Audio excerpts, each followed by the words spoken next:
Уважаемые коллеги, прошу откликнуться. Если у вас есть и звук, и изображение, и мы можем начинать работу, то есть у нас нет никакой технической заминки, то отметьте, пожалуйста, в чате. Мгм, благодарю, Елена Николаевна. Итак, уважаемые коллеги, да, благодарю всех, спасибо. Уважаемые коллеги, мы с вами сегодня проводим вебинар, который продолжает серию тематических мероприятий, посвященных подготовке к единому государственному экзамену по русскому языку.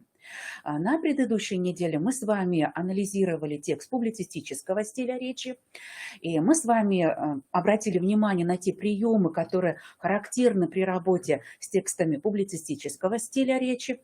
Ну и сегодня мы с вами будем говорить о тексте художественного стиля речи. Итак, уважаемые коллеги, вы должны видеть сейчас на экране презентацию. Мы с вами будем работать с этими презентационными материалами. И тоже, если есть какая-то техническая заминка с моей стороны, то вы, пожалуйста, отметьте в чате, чтобы я могла сразу отреагировать на это. Уважаемые коллеги, безусловно, мы с вами, конечно, обратимся к тексту. И вы сейчас видите один из приемов работы с текстами художественного стиля речи. И этот прием условно можно назвать «золотое сечение». Ну вот особенности именно этой вебинарной комнаты вот не позволяют менять постепенно, да, с помощью анимации те материалы, которые появляются на слайде.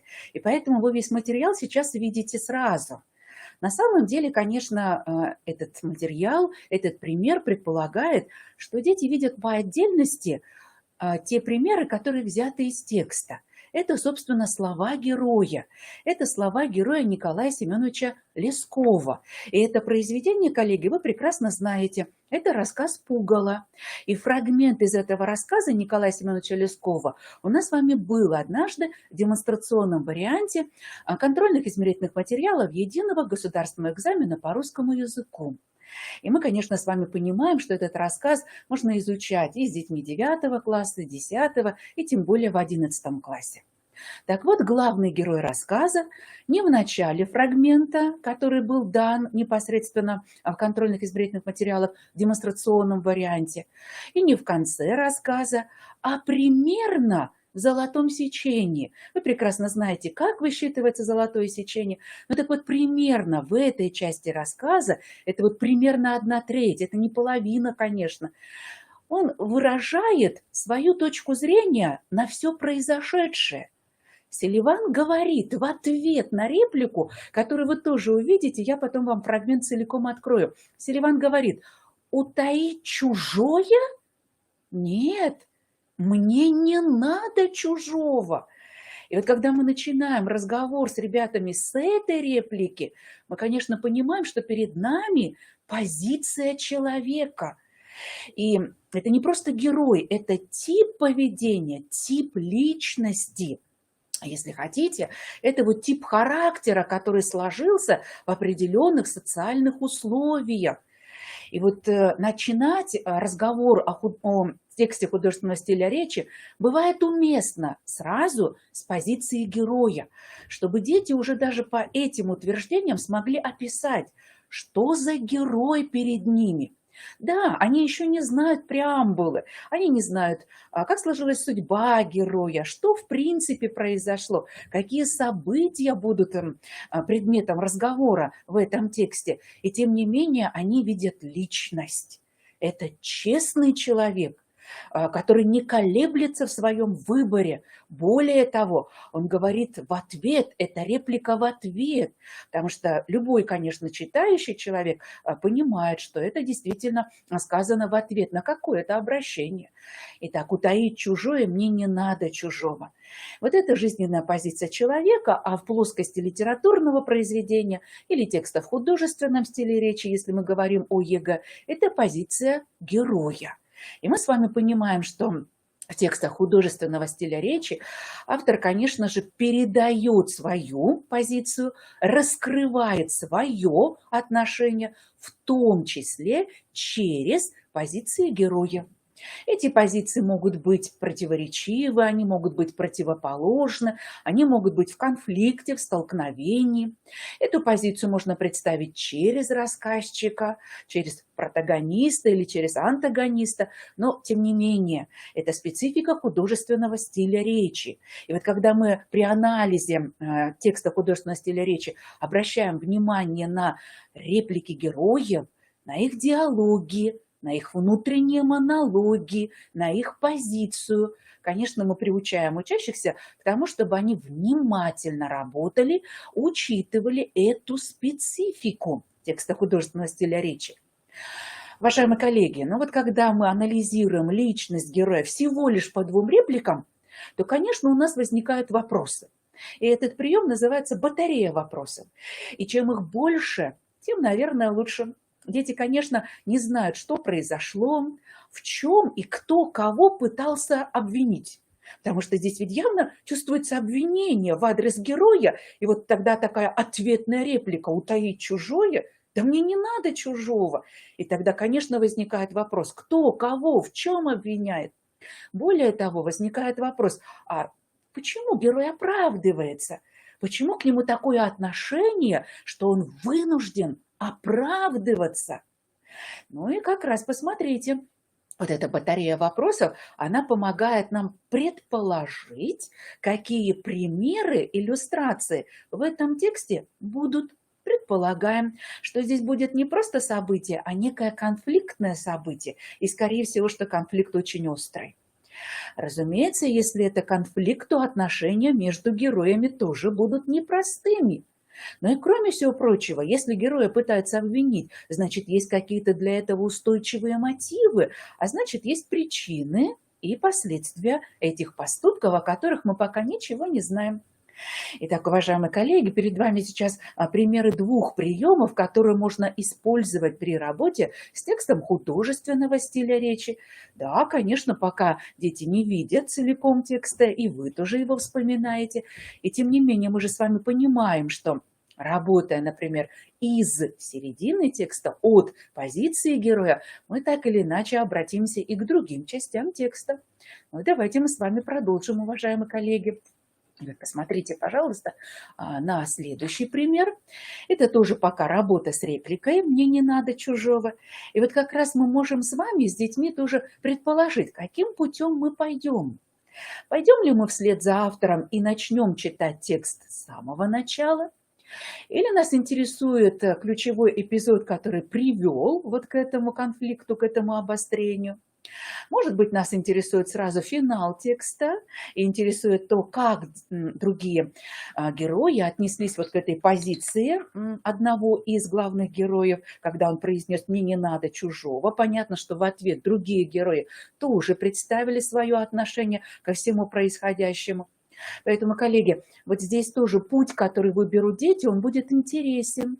А мы с вами понимаем, что все равно в любом случае дети потом прочитают весь текст, потому что мы предусмотрим такое задание. Но вот этот вот выбор вариантов прочтения текста, пути, по которому мы пойдем, он тоже очень важен. Потому что он как раз помогает детям акцентировать внимание на разных частях текста. То есть они должны помнить, одинаково важны и начало текста, и финал, и цепочка ключевых эпизодов, и кульминация. И если мы упустим какую-то композиционную часть, то это будет означать, что мы либо неверно сформулируем проблему, либо неверно истолкуем позицию автора, либо не очень правильно и грамотно интерпретируем примеры, которые будут в этом тексте. Уважаемые коллеги, я вам тоже предложу сейчас путь, по которому мы с вами будем дальше продвигаться. И этот путь пока будет связан с формулировкой проблемы. Уважаемые коллеги, вы можете сказать, рановато. Да, но это пока только предположение. Вот мы с вами видим реплику героя «мне не надо чужого». Понимаем, что в этой реплике отражается личностная черта, честность. И мы можем предположить вместе с детьми, о чем же автор хочет с нами поговорить. В чем замысел автора? Скорее всего, что автор хочет поговорить с нами, с читателями, о том, в чем же и как проявляется честность. Коллеги, конечно, это пока не формулировка проблемы, безусловно, но это уже попытки подобраться к этой формулировке. И заметьте, что пока мы с вами работаем все с одной и той же цитатой, все с одним и тем же примером, и напомню, тем, кто подключается, потому что, видимо, выбивается система, напомню, что мы работаем вот пока только вот с позиции героя. Вот в этом выразилась его позиция. Итак, одна из проблем, которую действительно в этом фрагменте сформулировал Николай Семенович Лесков, может быть выражена вот как раз потом через ключевое слово «честность». А теперь давайте мы с вами сопоставим вот эту позицию «мне не надо чужого» и еще одну позицию. Дети очень часто используют на моих уроках такой прием, как вот обращение к финалу текста, тогда, когда мы текст распечатанный сгибаем. И вот у нас появляется на сгибе золотая середина, золотое сечение, и, собственно, мы видим финал. И у нас есть возможность между собой вот соотнести финал текста и золотое сечение. И вот как раз в финале текста мы с вами видим вот эту реплику. Это вот позиция отношения рассказчика, подростка. В этом рассказе Николая Семеновича Лескова «Пугало» вот как раз рассказчиком является подросток. И вот в течение всего рассказа, и в частности, вот в этом фрагменте, который был предложен в демонстрационном варианте контрольных измерительных материалов на ЕГЭ, вот как раз и была эта позиция представлена. Рассказчик говорит: какое у него прекрасное, доброе лицо. Отчего же он мне так долго казался пугалом? И вот заметьте, я пропустила одно ключевое слово, умышленно его пропустила. Мне и другим казался пугалом. И вот как раз если мы с вами эту уже цитату, уже эту позицию, это отношение рассказчика начинаем с вами анализировать и выделяем ключевые словосочетания, то мы, конечно, обращаем внимание вот на этот нюанс «казался пугалом». И тоже можем предположить формулировку проблемного вопроса, который волнует автора. Казался пугалом. Значит, почему некоторые о других думают плохо, хуже, чем это есть на самом-то деле?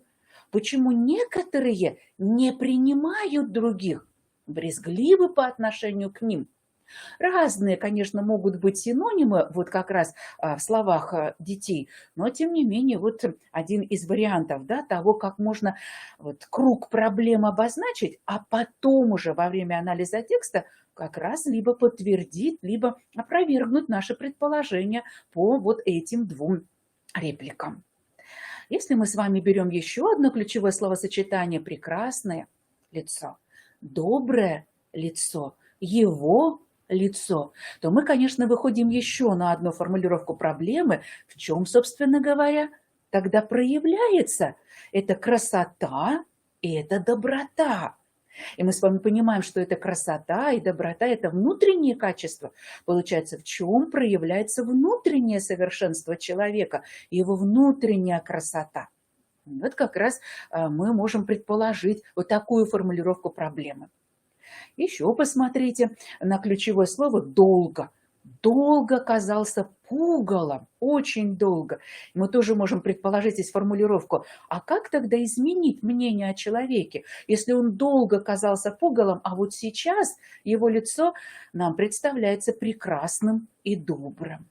Ну и, наконец, вот еще одна из формулировок, но это больше, конечно, уже такая формулировка от учителя, да, потому что мы можем, конечно, предположить, что дети тоже готовы такую формулировку нам дать, но тем не менее, вот если мы с вами еще раз обращаемся к пугалу, вот к этому обозначению, да еще и по отношению к человеку, человек-пугало, то мы, конечно, можем сформулировать гипотетический такой вопрос, предположение, но как же?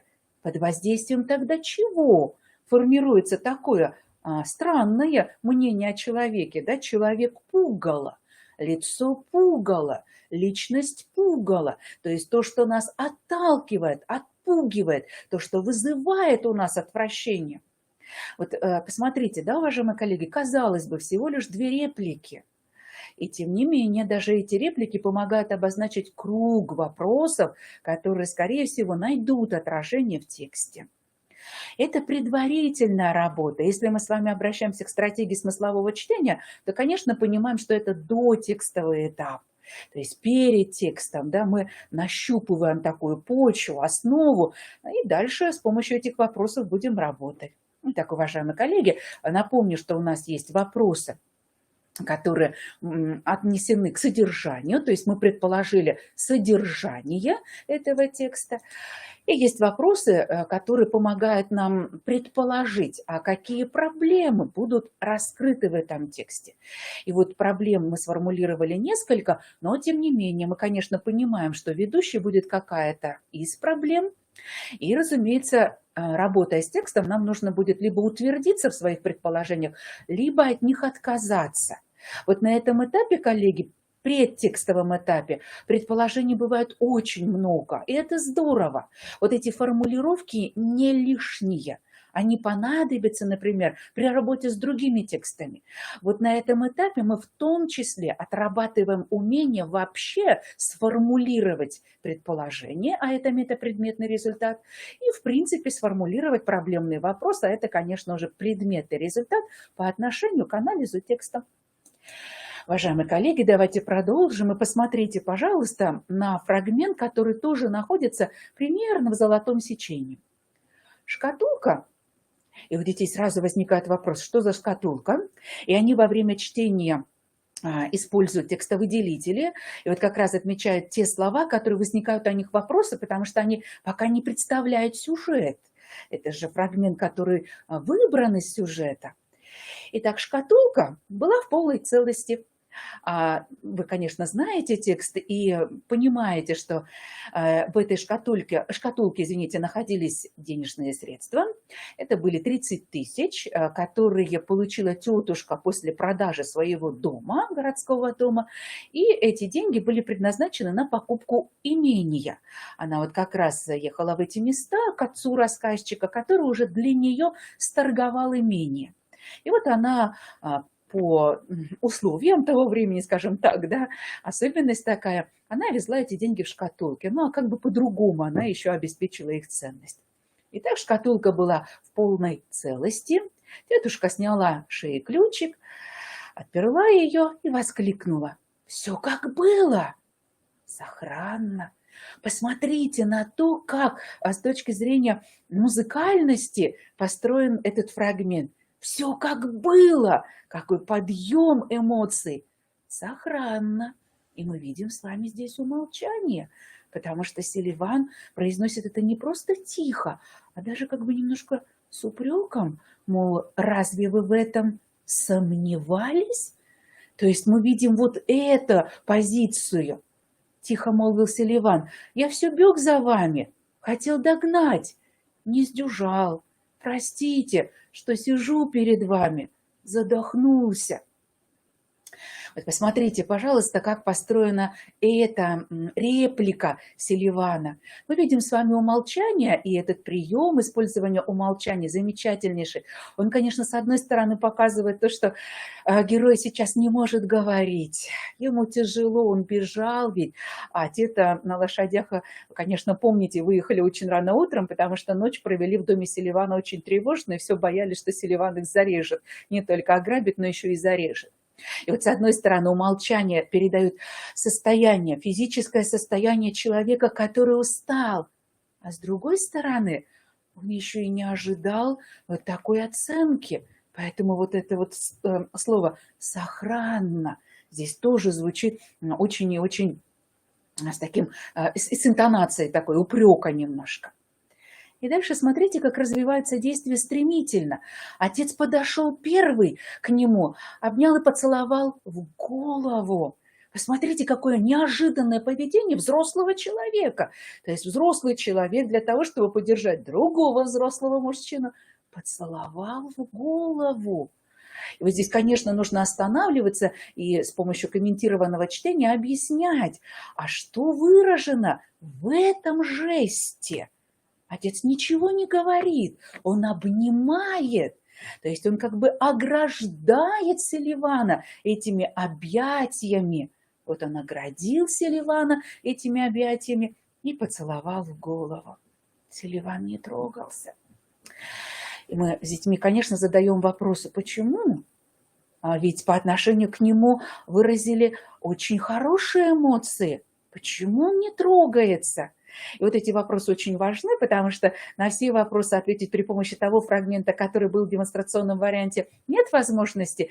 И тогда это как раз становится мотиватором для того, чтобы дети прочитали рассказ целиком и поняли, что такое, что за отношение в Селиване укоренилось по отношению, прошу прощения, к окружающим, и как окружающие к нему относились. И так Селиван от неожиданности даже не трогается, а тетушка вынимает из шкатулки 2 сотенные бумажки и дает в руки Селивана. Селиван продолжает сидеть и смотреть, словно ничего не понимая. «Возьми, что тебе дают», — говорит исправник. «За что?» «Не надо». Посмотрите, как с точки зрения знаков препинания здесь играет текст. Умолчание в речи Селивана, вопрос, восклицание. За то, что ты честно сберег и принес забытые деньги. А то как же? А разве не надо честно? Мы видим риторические вопросы и риторические восклицания в речи Селивана.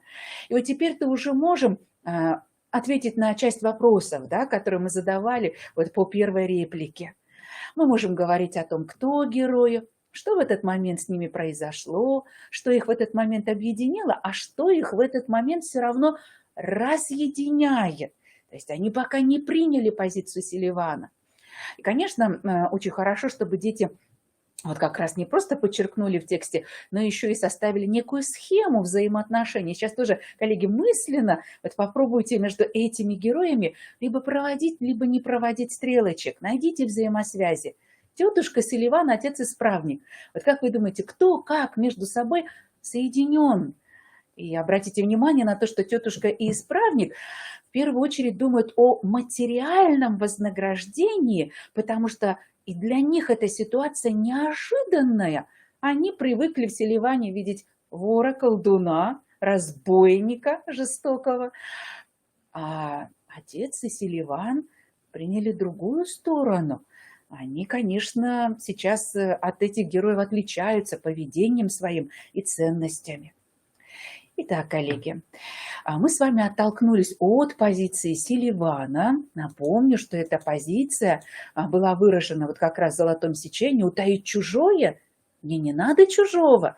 И посмотрите, следующий фрагмент текста, он как раз и является примером, который подтверждает позицию. За что? Не надо? Разве надо нечестно? Селиван ведь задает провокационный вопрос, в том числе и читателям. Это ведь вопрос в адрес наших жизненных ценностей, в адрес наших жизненных убеждений. А мы поступаем честно? А мы кладем в основу отношений честность или предпочитаем юлить? Вот посмотрите, уважаемые коллеги, это вот такая пошаговая работа, но она очень отличается, да, от того, как мы обычно читаем тексты. Мы читаем хронологически, то есть с самого начала и дальше по эпизодам. А здесь вот как раз работа от позиции героя и дальше тоже к позициям героя. То есть сначала к позиции рассказчика-подростка, потом к отношению отца и к позициям тетушки и исправника. И посмотрите, какая сумма позиций получается. И ребенку нужно научиться выбирать, судя по тому, как строит текст автор, вот чья позиция тогда автору ближе. Ну вот теперь давайте мы с вами дальше продолжим. И посмотрите, пожалуйста, здесь разным цветом вот как раз и выделено поведение. Поведение героя. Тетушка восклицает, начинает давать деньги. Селиван тихо произносит, извиняется, не трогается с места, да? Словно ничего не понимает, отказывается от денег. Вот посмотрите, пожалуйста, как здесь играет прием градации, да, тогда, когда автор показывает изменения, динамику в состоянии героя. Ну и посмотрите на отца. Отец подошел, он обнимает, и вот вершина целует в голову. Вот посмотрите, пожалуйста, с этой точки зрения прием, когда мы обозначаем действия героев, не только взаимоотношения между героями, но и действия героев, он, конечно, тоже помогает осознать, как сейчас герои помогает нам понять проблему, поднятые в тексте. И вот посмотрите, пожалуйста, я еще раз вернусь к предположениям. Да? Обратите внимание, что несколько проблем уже как раз здесь, которые были обозначены гипотетически, да, предположения. Несколько проблем мы с вами уже видим, они отразились в том фрагменте, который мы анализировали. В чем проявляется честность? Да в том, что это основа поведения человека, это убеждение человека, это принцип его жизни. Разве надо нечестно, спрашивает Селиван, и отказываться от денег? Потому что честность, не измеряется в денежных единицах. Посмотрите, и еще один проблемный вопрос. В чем тогда получается причина неприятия человека? А мы не верим в то, что человек может быть честен. То есть мы для себя создали образ и не хотим от этого образа отказываться. Мы не доверяем человеку априори, по определению не доверяем этому человеку.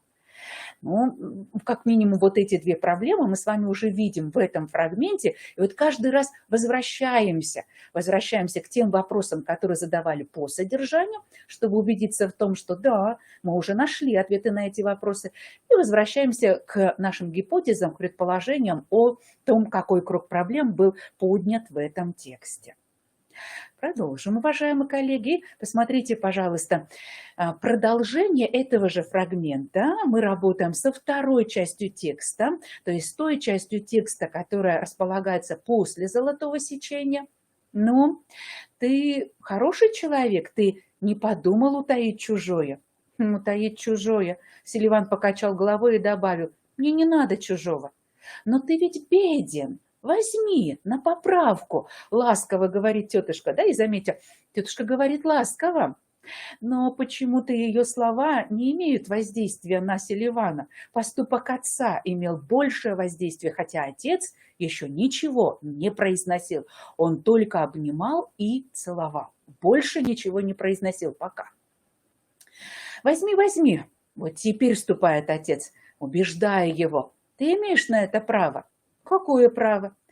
Ему сказали про закон, по которому всякий, кто найдет и возвратит потерянное, имеет право на третью часть находки. Что за такой закон? Отвечал он, отстраняя от себя тетушкину руку с бумажками. Чужой бедой не разживешься? Не надо. Прощайте. Посмотрите, да, с одной стороны есть юридические законы, административные условности, а с другой стороны общечеловеческие нормы поведения. И вот как раз в соответствии с общечеловеческими ценностями Селиван и отказывается от денег, потому что чужой бедой не разживешься. И он встал с места для того, чтобы идти назад к своему опороченному дворишку. Опороченное дворишко. Конечно, в нашем активном словарном запасе нет такого словосочетания, и поэтому и у детей оно тоже вызывает вопросы. И вот как раз возникает желание, потому что нам в этой части уже вроде бы как понятно уже все, возникает желание вернуться к началу фрагмента и посмотреть, а чем же опорочен дворишко Селивана, и что же такого порочного тогда вообще в образе, в поведении этого человека. В общем, хотел вернуться уже к своему опороченному дворишку Селиван, но отец его не пустил. Взял его с собой в кабинет и заперся там с ним, да еще и на ключ, а потом через час велел запрячь сани и отвезти его домой. Через день об этом происшествии все знали уже в городке и в округе, а через 2 дня отец с тетушкой поехали в Крумы и, остановясь у Селивана, пили в его избе чай и оставили его жене теплую шубу. На обратном пути они заехали к нему и привезли еще подарков: чай, сахар и муку. Он брал вежливо, но неохотно. И вот, уважаемые коллеги, напомню, да, в предыдущем фрагменте мы с вами тоже отметили поведение Селивана, и вот эту цепочку можно продолжать. И вот когда дети осознают, что при работе с художественным текстом нужно понимать, как в динамике развиваются события и какую динамику мы видим в поведении героя, они, конечно, осознают, что вот это ведь одна из смысловых связей. Мы с вами видим развитие действия. Здесь разные эпизоды как раз по этому принципу и связаны. Это развитие действия. Он брал вежливо, но говорил: на что? Ко мне теперь уже вот 3 дня все люди стали заезжать. Пошел доход, щи варили, нас не боятся, как прежде. Уважаемые коллеги, напомню, позволю себе напомнить, в сюжете рассказа, да, по сюжету рассказа мы с вами знаем, что Селиван живет на постоялом дворе, но этот постоялый двор давно разорился, сюда никто не заезжает, и этот постоялый двор, ну, скажем так, был подарен купцом, который на Гатии, тогда, когда переезжал вот как раз через этот лес, перевернулся, и Селиван спас ему жизнь. Вот в благодарность купец как раз и подарил этот постоялый двор, который стоит на дороге, но он еще попросил платить за аренду 100 рублей. А дохода у Селивана нет. И тем не менее Селиван исправно эти деньги платил. Смотрите, какая жизнестойкость в принципе у этого героя выражена в рассказе. Но это уж такое отступление от фрагмента, который мы с вами анализируем. Ну, а теперь посмотрите, пожалуйста. Когда меня, то есть рассказчика, повезли после праздника в пансион, со мной опять к Селивану была посылка. Я пил у него чай и все смотрел ему в лицо и думал, какое у него прекрасное доброе лицо, отчего он мне и другим казался пугалом. И посмотрите, в самом тексте вот это слово «пугало» тоже выделено курсивом. Вот эта мысль преследовала меня, не оставляла в покое. Ведь это тот же самый человек, который всем представлялся страшным, которого все считали колдуном и злодеем. Отчего же он вдруг стал так хорош и приятен? Смотрите, а ведь это финал уже текста, а завершается текст риторическим вопросом. То есть вот этот вопрос, он действительно мучает подростка, потому что ему как раз с этим осознанием нужно будет взрослеть. Он приобретает при помощи этого осознания свои жизненные ценности. И вот я вернусь к нашим предположениям, и мы можем говорить о том, что еще несколько проблемных вопросов подтверждаются. Вот как раз как, под воздействием чего сформировалось мнение о человеке, а вот оно, мне и другим казался злодеем. То есть у нас было такое убеждение, мы не анализировали поступки человека, мы даже вообще-то не интересовались его жизнью. И вот посмотрите, еще один проблемный вопрос тоже находит подтверждение. Как научиться доверять людям? А вот для того, чтобы научиться доверять людям, нужно оценивать их по поступкам, а не по тем слухам, которые распространялись и в этом городке Кромы, и в этом местечке, в этом поместье. Итак, уважаемые коллеги, мы с вами работали с финалом текста, со второй частью текста. Понимаем, что можно этот прием применять, можно, конечно, идти и по тексту вслед за автором. Ну и вот теперь посмотрите, пожалуйста, непосредственно на начало текста. У нас накопились вопросы, которые позволяют нам сейчас обратиться к началу текста. Начинается фрагмент вот с чего. Мой отец и исправник были поражены тем, что мы перенесли в дороге. И особенно, смотрите, вот она, оценочная лексика, опороченный домишко и тут же разбойничий дом Селивана, который хотел нас убить и воспользоваться нашими вещами и денежными средствами. Кстати, о них. При упоминании о них тетушка сейчас же воскликнула: «Ах, боже мой! Да где ж моя шкатулка?» И посмотрите, да, так как дети вторую часть текста уже знают, она лежит у них перед глазами, они выполнили несколько заданий по этой второй части, то, конечно, сейчас им первая часть тоже становится более понятной. Мы погружаемся в состояние тетушки, и можно попросить эмоционально нескольких ребят прочитать эту реплику тетушки, чтобы передать всю полноту ее эмоций. Да. Представьте, ее не было. Да-да, ее только одной и не было ни в комнатах между внесенными вещами, ни в повозке, словом, да нигде. Шкатулка, очевидно, осталась там и теперь в руках Селивана. Или, может быть, он ее еще и ночью-то и выкрал. Ему же это было возможно. Он, как хозяин, мог знать все щелки своего дрянного дома. Посмотрите, опороченный домишко, разбойный домишко, дрянной дом. То есть характеристика герою дается даже через дом. А мы с вами знаем, что дом очень значим в любой культуре, и в русской культуре это тоже ценность, да, непреложная ценность. А тут через дом идет характеристика Селивана. В общем, могла быть у него какая-то подъемная половица. Подумайте, да, коллеги, если у вас где-нибудь в своем доме, да, если вы в своем доме живете, да, или где-нибудь на даче, если у вас подъемная половица или приставная дощечка в перегородке. Но вот мы видим, да, как формируется мнение о человеке. Это слухи, это домыслы.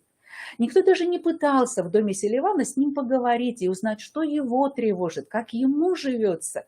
Но зато все придумывали и вот эту подъемную половицу, и приставную дощечку в перегородке. Такое поведение у героев. Ну вот сейчас посмотрите на продолжение. Безусловно, мы работаем с первой частью, и можно распечатывать так, что дети вот видят отдельную карточку с распечаткой второй части и отдельную карточку с первой части. И тогда они могут даже соединить их, приклеить друг между другом и проводить стрелочки. Сейчас скачу туда, это исправник говорит, он, верно, уже скрылся куда-нибудь, но от меня не уйдет.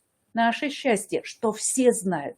Опять, в финале мы видели другим, а тут видим местоимение «все» и соотносим между собой.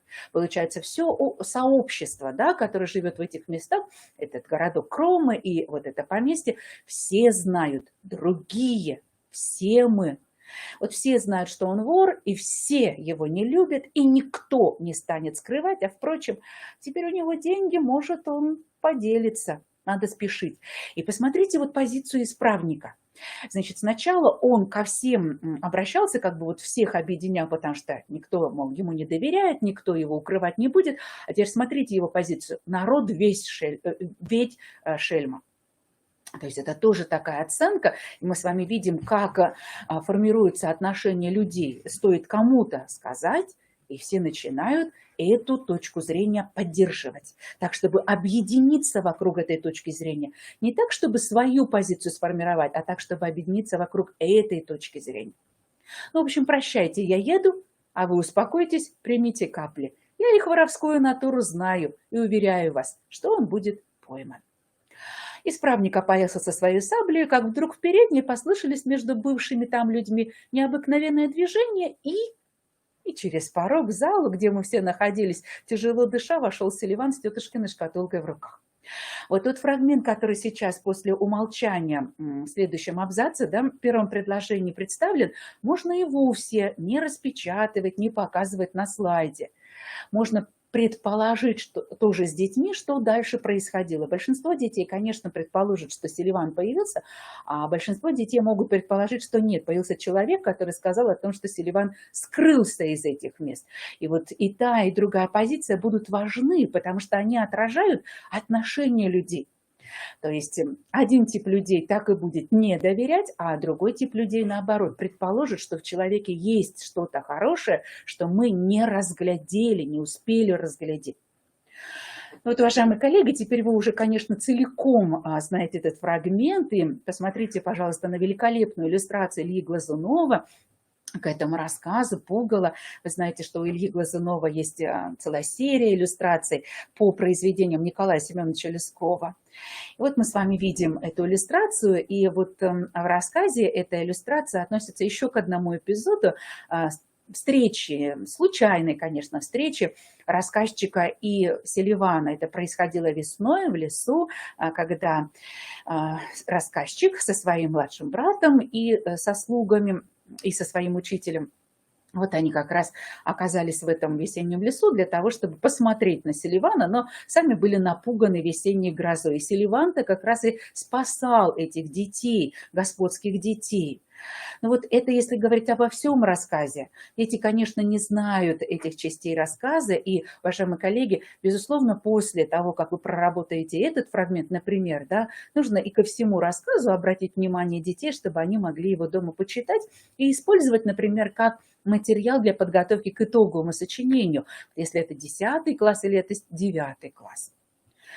Ну вот, давайте мы с вами обратим внимание на то, что, в принципе, может объединить эти фрагменты. Да? Мы понимаем с вами, что фрагментарное чтение – это не есть особенность уроков русского языка, что мы все равно должны смотреть целиком на этот текст, поэтому мы с вами возвращаемся к тому элементу, который уже использовали.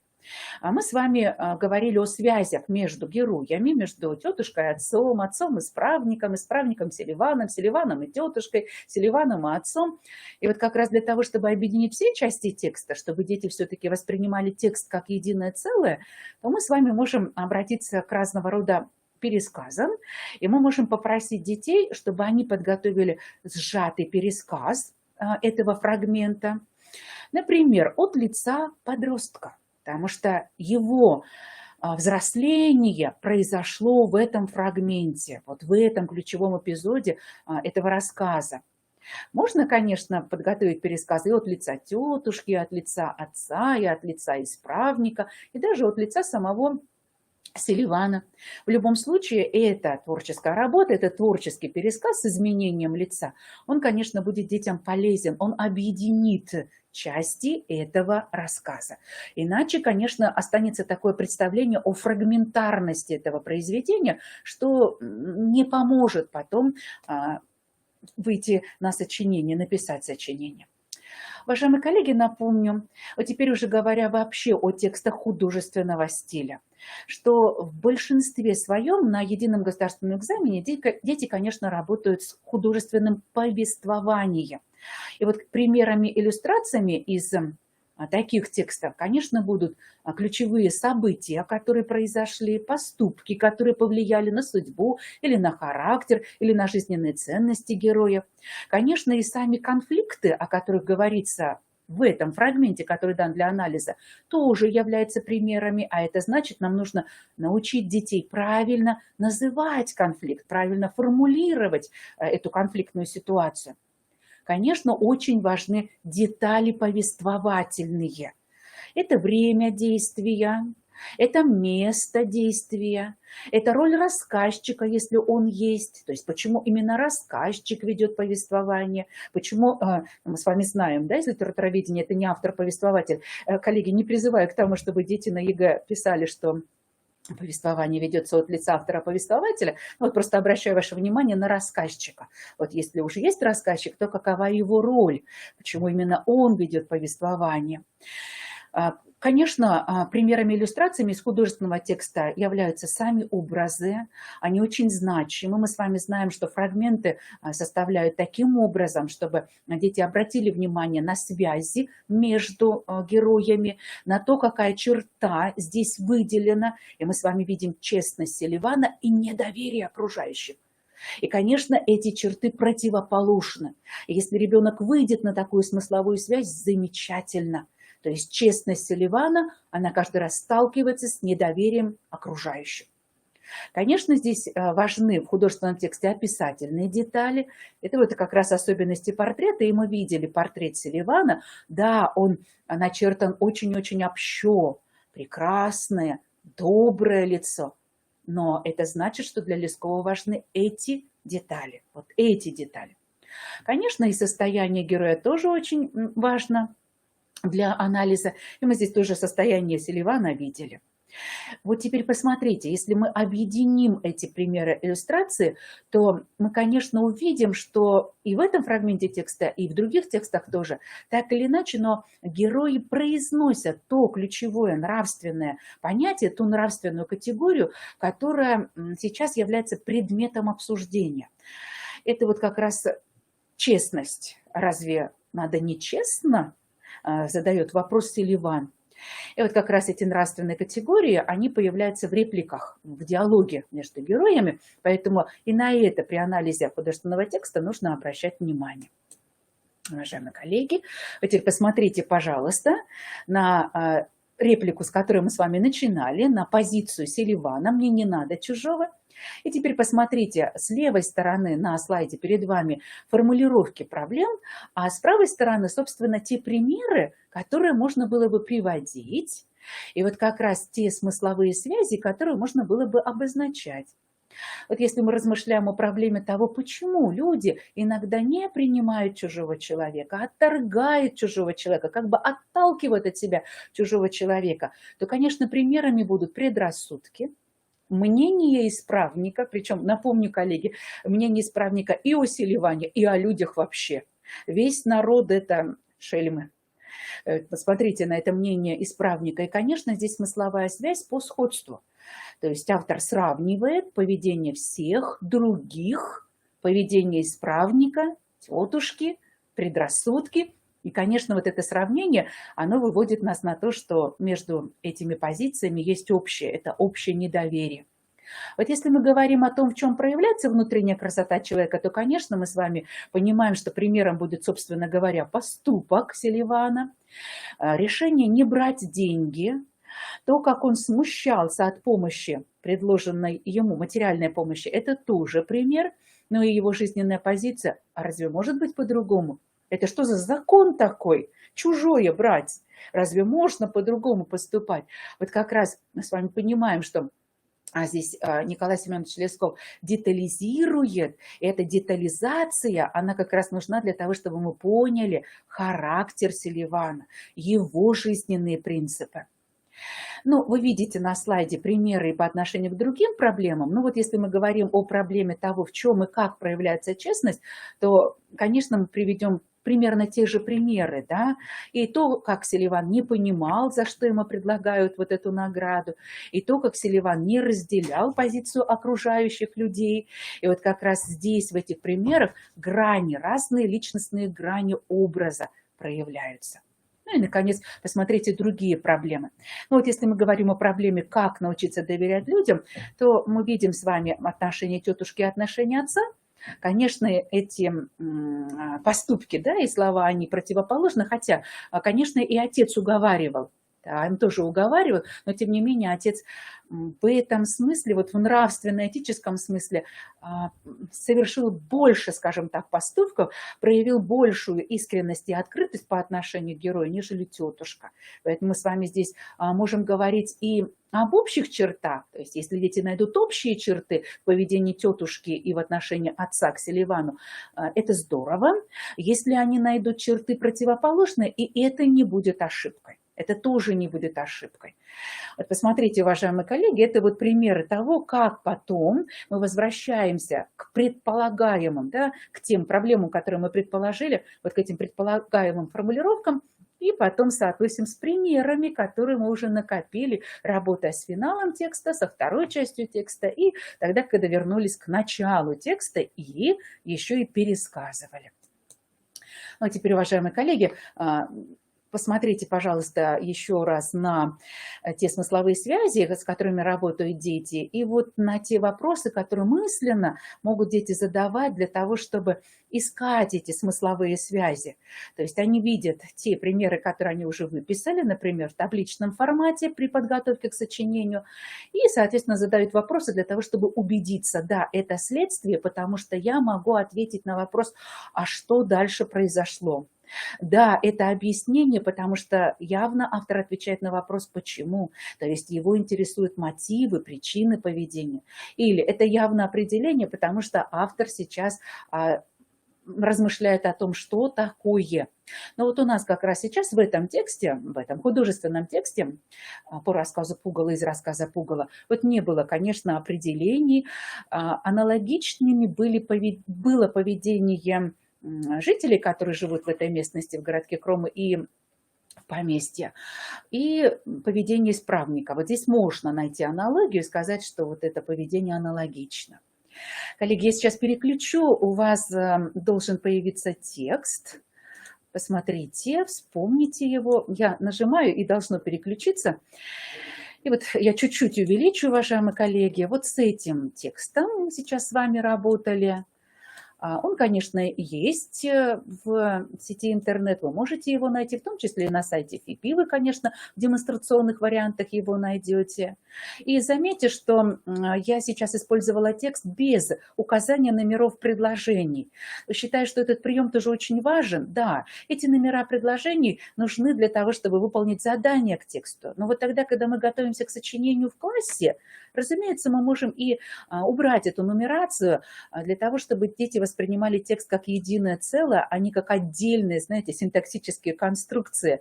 Поэтому, ну, вот это, мне кажется, тоже очень важный элемент тогда, когда мы только знакомимся с текстом и с тем, как с ним работать. Уважаемые коллеги, Это вот были те приемы, которые можно использовать при работе с текстом художественного стиля. Уважаемые коллеги, если у вас остались вопросы или если у вас остались рекомендации, может быть, вы хотите в чате отметить свой замечательный прием, который вы используете при работе с художественным текстом, или у вас есть в запасе вашей педагогической практики вот другие тексты, которые вы очень любите с детьми анализировать. Было бы здорово, если бы вы отметили сейчас. Мы свою основную работу завершили. Я с удовольствием отвечу на ваши вопросы. И с удовольствием приму рекомендации, пожелания, которые вы отметите.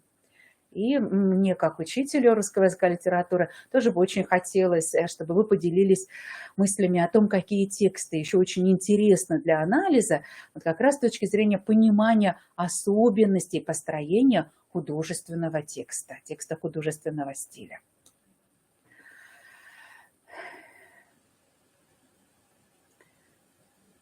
Уважаемые коллеги, если есть вопросы, отметьте, пожалуйста. Мы с вами будем завершать сегодня уже нашу работу. И я вам желаю вам вместе с учениками вдохновенной подготовки к написанию сочинений. Уважаемые коллеги, я взаимно благодарю вас за интерес к этому семинару.